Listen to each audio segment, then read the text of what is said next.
إن الحمد لله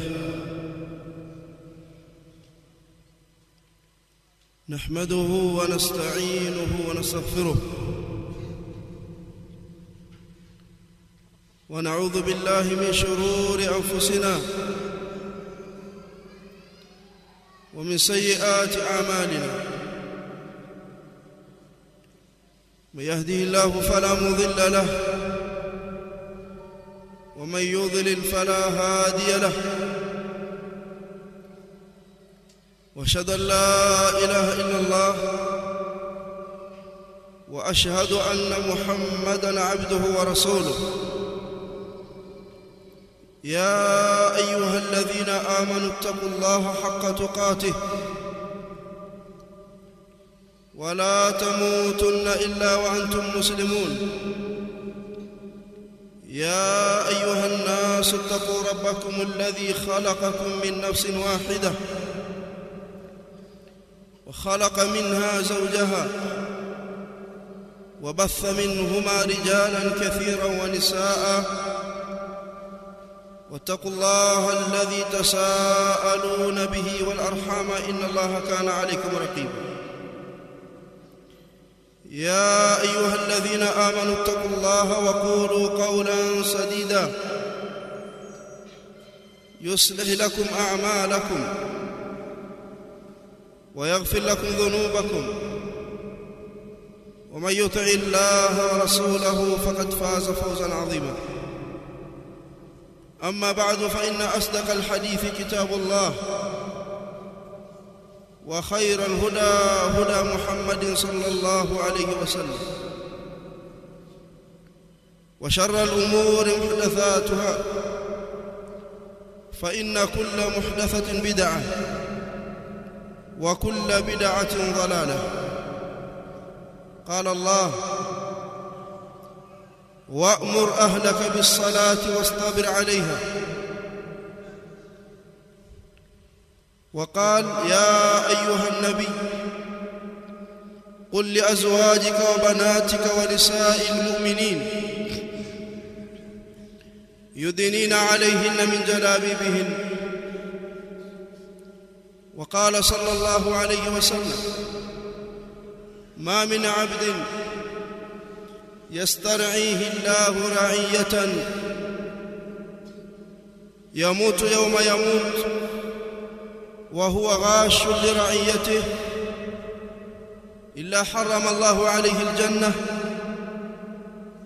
رواه البخاري ومسلم من طريق عبيد الله بن زياد عن ماقل بن يسار رضي الله تعالى عنه.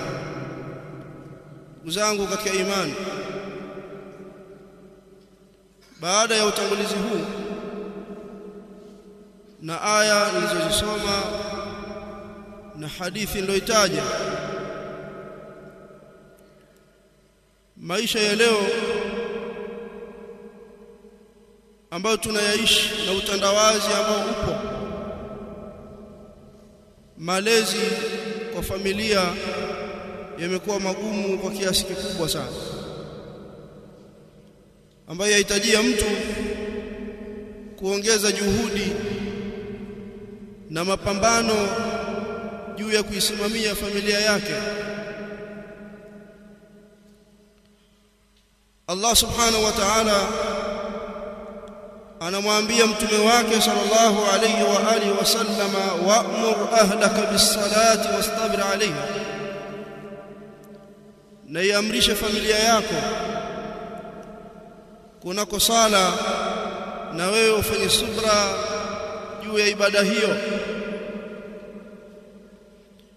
Lakini pia akamwambia mtume wake sallallahu alayhi wasallama ya ayuha nabii qul li azwajik wa banatika wa nisa'il mu'minin yudinina alayhinna min jalabibihin, ewe nabii waambie wake zako na binti zako na wake wa waumini, yudinina alayhinna min jalabibihin, wateremshe juu yao jilibabu zao. ويقول الله يا أيها الذين آمنوا anfusakum wa ahlikum nara, enyi mlioamini, zikingeni nafsi zenu na nafsi za familia zenu na moto wa Allah subhanahu wa ta'ala.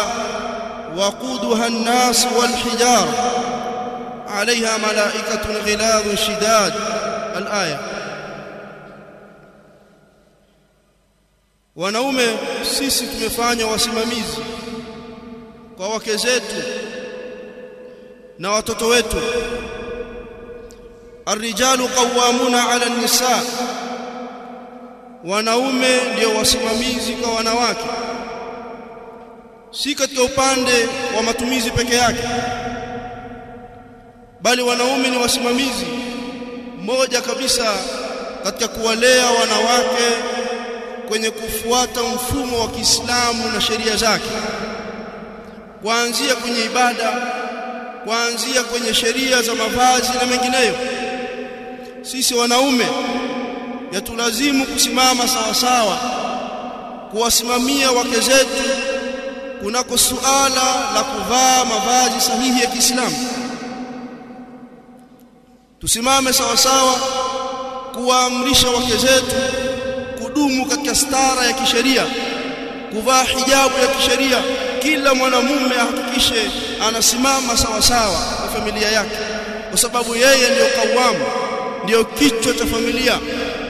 Bima faddala Allahu ba'dahum ala ba'd wa bima anfaqu min amwalihim, kwa sababu Allah ametufadhilisha na akatufanya wasimamizi kwa wanawake, lakini pia kwa sababu sisi tumetoa mali kuwalipia hawa wanawake. Usiangushe usimamizi wako ukamwacha mke wako anaishi vile anavyotaka. Muamrishe mke wako kufanya ibada kwa wakati. Wewe ndiye msimamizi wa mwanamke, usiwe mdhaifu. Usikubali kuwa mdhaifu kwa mke wako, akatoka hana hijabu ya kisheria, hajajistiri sawa sawa, azungumza hovyo na wanaume, na wewe unajua, unafahamu. Tukhalitu ar-rijal, mwanamke achanganyikana ovyo na wanaume, anasafiri peke yake, na wewe unajua madhara yaliyopo kwenye safari ya mwanamke peke yake. Nyinyi ni wasimamizi kwa wanawake, simameni sawa sawa, kila mwanamume akae sawa sawa kwenye familia yake. Wanaume tumelegea kwa kiasi kikubwa, hata wale ambao wake zetu wavaa hijabu ya kisheria, baadhi ya nyakati wanakuwa wazembe na sitofahamu, watembea wakiwa wamevua hijabu zao, nikabu zao, wakiwa na gloves, socks na mfano wake. Lakini sisi tunajighafilisha na jambo hili. Amri ya kuamrishwa Mtume sallallahu alaihi wasallam awaambie wake zake laenea jambo hili na umma wake pia, muda wa kuwa hakuna kinachohusisha kwamba hapa ameamrishwa Mtume peke yake. Ya ayuhan nabii qul li azwajika wa banatika wa nisa'il mu'minin yudinina alayhinna min jalabibihin. Fal amru lahu sallallahu alayhi wasallam amru li ummati, amri kwa Mtume sallallahu alayhi wasallam ni amri kwa umma wake, hasa wake zetu hawa. Mtume sallallahu alayhi wasallam anasema ma min 'abdi yastari'ihi Allahu ra'iyatan yamutu yawma yamut wa huwa alayhi ghashun, hakuna mja yeyote atampa Allah usimamizi kwa raia wowote wale, hasa majumbani mwetu, akafika siku ya kufa naye ameifanyia ghishi familia yake. Tarajama al-Imam al-Bukhari biqawlin babu man isturiya ra'iyatan falam yansah, yule ambaye hajainasihi familia yake, hakuielekeza ipasavyo familia yake, ikafika siku anakufa naye hajafanya hivyo, harama Allahu alayhi aljanna, isipokuwa Allah subhanahu wa ta'ala ataharamisha juu yake pepo. Kwa nini? Kwa sababu kullukum ra'in wa kullukum mas'ulun an ra'iyati, nyote ni wachunga, wanaume na wanawake pia, nyote ni wachunga na nyote mtaulizwa na vile mlivyovisimamia. Mtume sallallahu alaihi wasallam anasema fal imamu ra'in wa huwa mas'ulun, wal rajulu ra'in وهو مسؤول والمرأة راعية في بيت زوجها وهي مسؤولة رواه البخاري من حديث ابن عمر. Kiongozi mkubwa ni msimamizi, naye ataulizwa, na mwanamume ni msimamizi wa familia yake, akiwa wa kwanza mke wake, naye atakwenda kuulizwa kunako raia wake. Na mwanamke ni msimamizi kwenye nyumba ya mume wake, naye atakwenda kuulizwa. Al-Allamatu Ibn Uthaymeen alayhi rahmatullahi ta'ala katika baadhi ya hutuba zake, katika baadhi ya sharh zake za vitabu kama vile sharh ya Bulughul Maram, anasema wa ala hadha, yani kwa mujibu wa hadithi ya Maqil bin Yasar,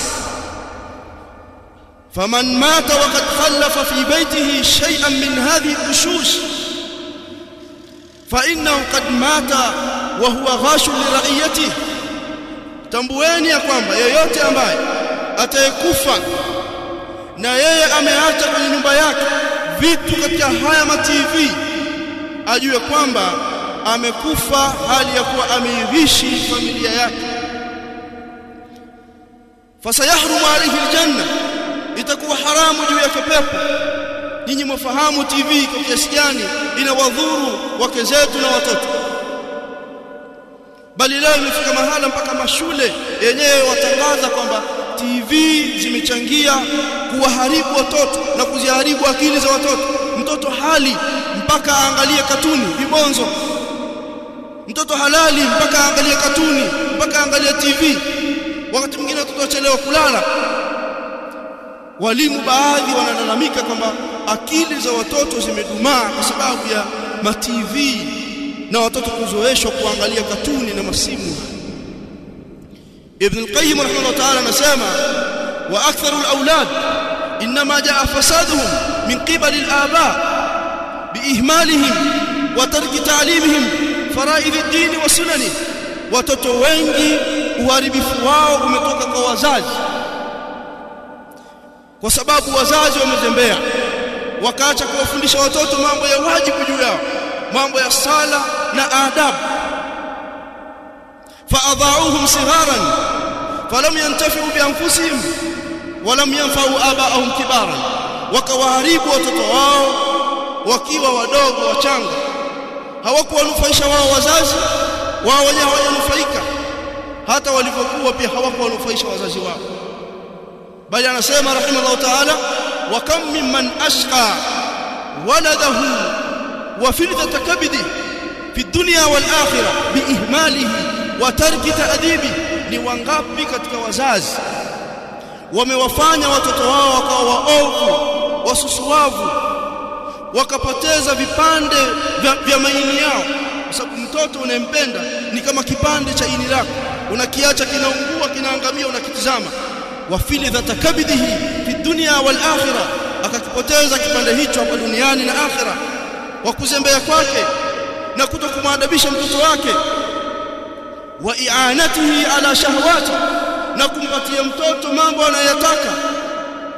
Asema rahimahullah ta'ala, wa yasumu annahu yarhamuhu wa qad ahana. Mzazi anadhani anapompatia mtoto anayohitaji ndio anamhurumia, anampenda, kumbe anamdhalilisha mtoto wake. Anadhani kama ndio anamhurumia, waqad dhalamahu, na amemdhulumu mtoto wake. Watoto wanapewa vile wanavyohitaji tukidhani kwamba ndio mapenzi kwa watoto wetu, kumbe tunawaharibu watoto wetu. Tusimameni sawa sawa wanaume kwa wake zetu na watoto wetu, kuwaamrisha ibada na mavazi ya kisheria na mambo mengineyo, kuwakataza katika mikhalafa iliyo ya wazi.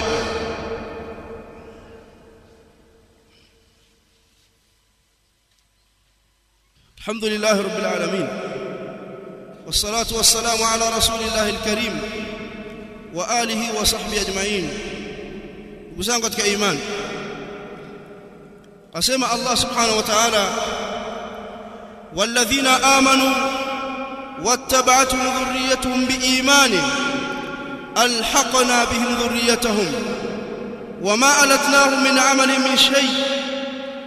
Na wale walioamini na vizazi vyao vikawafuata katika imani hiyo, tutawakutanisha nao peponi, na wala hatutapunguzia katika ujira wao chochote kile. Kullu nafsin bima kasabat rahin. Tunamwomba Allah subhanahu wa ta'ala atufikishe tuwe wenye kusikiliza yaliyo ya kheri na kuyafuata. Wa